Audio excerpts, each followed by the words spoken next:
नमस्कार, स्वागत है आपका द न्यूज़ लॉन्चर पर।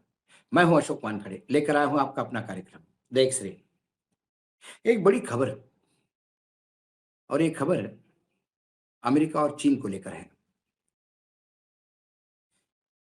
खाड़ी के में जो युद्ध चल रहा है ईरान, अमेरिका और इज़राइल का, उसमें कहीं न कहीं अमेरिका और इज़राइल या तो इनका आकलन ईरान के बारे में गलत था या जबरिया इसमें खींच लिए गए हैं ट्रम्प साहब।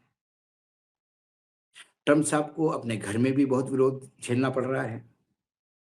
और ट्रम्प साहब को मिडल ईस्ट के बाकी जो मित्र देश हैं, वो भी उलाहना दे रहे हैं कि आप हमको बचा नहीं पा रहे।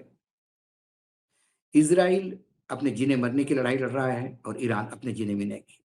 लेकिन नुकसान सभी का हो रहा है। इसी के बीच बार-बार ये आरोप भी लग रहे हैं कि चीन, रशिया कहीं न कहीं ईरान को मदद कर रहा है। इसी बीच खबर थी कि ट्रम्प साहब, अमेरिका के राष्ट्रपति डोनाल्ड ट्रम्प, चीन जाने की तैयारी में हैं। तभी अमेरिका ने एक ऐसी गलती कर दी, जिससे जिनपिंग आग बबूला हो गए। और क्या ताइवान के आसपास जो चीनी वायुसेना मंडरा रही है और जो जंगी जहाज ताइवान के आसपास घूम रहे हैं, क्या वो एक्शन में आएँगे? क्या वो ताइवान पे कब्ज़ा करेगा? कई चीज़ें हैं, कई खबरें हैं, जब मैंने एक्स-रे से देखा, तो अमेरिका के 4 सांसदों का ताइवान दौरा चीन को भड़का सकता है। यह दौरा राष्ट्रपति ट्रंप की बीजिंग यात्रा के ठीक पहले हो रहा है। चीन इसे अपने संप्रभुता के खिलाफ मानता है। ऐसे में इंडो पैसिफिक में तनाव और बढ़ने की आशंका है। अमेरिका और चीन के बीच पहले से चल रहा तनाव अब एक बार फिर बढ़ने की कगार पर पहुंच गया। इस बार वजह बना है ताइवान, जहां अमेरिका के 4 सांसदों का प्रस्तावित दौरा चीन को भड़का सकता है।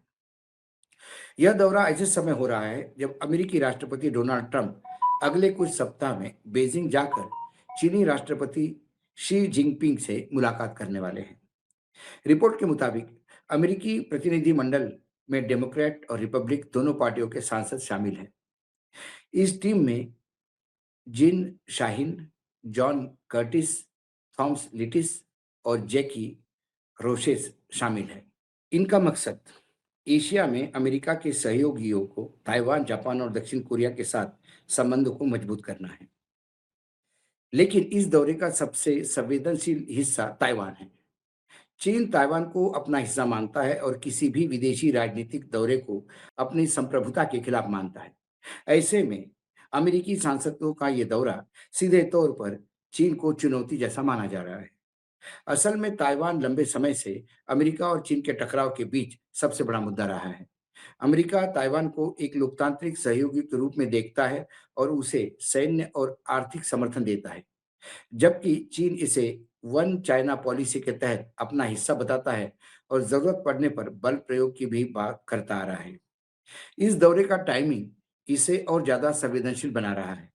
एक तरफ ट्रंप चीन के साथ बड़े स्तर पर बातचीत और संभावित समझौतों की तैयारी कर रहा है, वहीं दूसरी तरफ अमेरिकी सांसदों का ताइवान जाना बे, बीजिंग को उकसाने वाला कदम माना जा रहा है। विश्लेषकों का कहना है कि चीनी राष्ट्रपति शी जिनपिंग इस मुद्दे को ट्रंप के सामने मजबूती से उठाएंगे और अमेरिका पर दबाव बनाने की कोशिश करेंगे। इसके अलावा यूएस सांसदों का दौरा अमेरिका के एशिया में अपने सहयोगियों को भरोसा दिलाने की कोशिश भी है। मिडल ईस्ट में चल रही जंग के कारण अमेरिका का फोकस कुछ हद तक एशिया से हटता दिखाई दे रहा है, जिससे जापान, दक्षिण कोरिया और ताइवान जैसे देशों में चिंता बढ़ी है। कहीं चीन इस मौके का फायदा न उठा ले। आर्थिक नजरिए से भी ताइवान बेहद अहम है। दुनिया की सबसे बड़ी सेमीकंडक्टर इंडस्ट्री ताइवान पर निर्भर है और अमेरिका भी चिप सप्लाई के लिए उसी पर काफी हद तक निर्भर करता है। ऐसे में ताइवान को लेकर कोई भी तनाव वैश्विक टेक्नोलॉजी और व्यापार पर बड़ा असर कर सकता है। इतिहास गवाह है कि जब भी अमेरिका नेता या सांसद ताइवान का दौरा करता है, तो चीन बड़ी तीखी प्रतिक्रिया देता है। इस सैन्य अभ्यास, कभी कूटनीतिक विरोध, ऐसे में इस बार भी आशंका जताई जा रही है कि चीन इस दौरे के बाद आक्रामक रूप अपना सकता है। इससे पहले पूर्व house of representative Nancy Pelosi के दौरे से भी चीन नाराज हो गया था। अब हम यदि जो प्रमुखता से 3 बड़े देश हैं, साउथ कोरिया, उसके चलते नॉर्थ कोरिया और अमेरिका दुश्मन, ताइवान जिसके चलते चीन और अमेरिका दुश्मन, और जापान जिसके चलते रशिया और चीन दोनों उनसे नफ़रत करते हैं। जैसे ही खाड़ी का युद्ध शुरू हो गया, रातों-रात जापान ने चीन के तरफ अपने मिसाइलें तैनात किए। सेकंड वर्ल्ड वॉर के बाद जापान की ये पहली तैनाती थी। नहीं तो जापान युद्ध से बहुत दूर, क्योंकि युद्ध का खामियाज़ा विश्व में जापान से ज़्यादा किसी ने नहीं भोगा। वहाँ पे बहुत बड़ा पब्लिक प्रोटेस्ट हो रहा है कि हमने चीन की तरफ मिसाइलें क्यों तैनात की। इस मिसाइलों को देखते हुए नॉर्थ कोरिया ने कुछ टेस्ट मिसाइलें की, जो जापान के समुद्री सीमा के पास आके गिरी, जिससे जापान और टेंशन में आ गया। साउथ कोरिया और अमेरिका, इसके बीच में एक साझा सैन्य एक्सरसाइज चल रहा था, जिसको लेकर नॉर्थ कोरिया वैसा भी बौखला गया था। नॉर्थ कोरिया ने हाल ही में ऐसे मिसाइल टेस्ट की है, जो सॉलिड ईंधन के साथ अमेरिका को अपने जद में लेता है, जो इंटरसेप्टर भी पकड़ने में मुश्किल हो जाएगी। ये अमेरिका और यूरोप के लिए बड़ा खतरा है।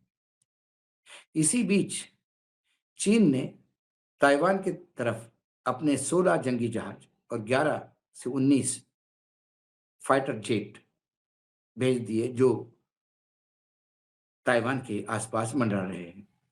इसके पहले चीन ने अपने समुद्र में एक नौकाओं का बहुत बड़ा फॉर्मेशन किया, जो वो युद्धाभ्यास बता रहा था।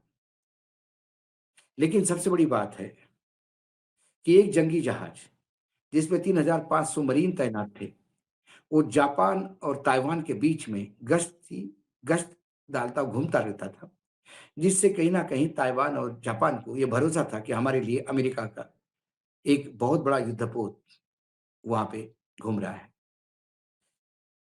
ईरान में हुई दुर्गति को देखते हुए उस युद्धपोत को भी उस क्षेत्र से ईरान की तरफ बुलाया गया है।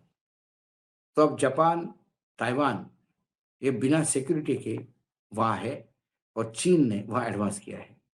ऐसे पहले ही तनावपूर्ण स्थिति में यदि राष्ट्रपति चीन जाते और उसके पहले ताइवान में सांसद पहुँच जाते हैं, तो इस मुद्दे को चीन बड़ा इश्यू बनाएगा और ये तनाव में और तड़का देगा।